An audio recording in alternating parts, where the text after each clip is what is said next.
নিজের বাড়িতে কাজ করে তোকে মাদ্রাসায় পড়াবো। সন্তান বলে বাবা আমি হাফেজ হব, আমি আলেম হব গো মা, তবে শর্ত হলো মাদ্রাসায় হাফেজ আলেম না হইয়া আমার কাছে আসবি না। ঠিক আছে গো মা, আমি হাফেজ হব আলেম হব।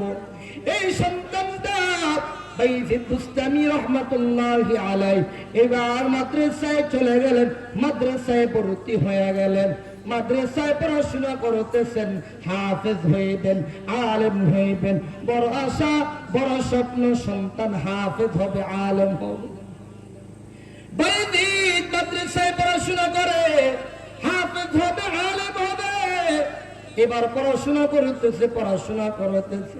একদিন বাইজিদ মাদ্রাসায় কিনারে কিনারে দাঁড়া দাঁড়া দাঁড়া চোখের পানি ছেড়ে দিয়ে কান্না করে, কান্না করে বলে উস্তাদ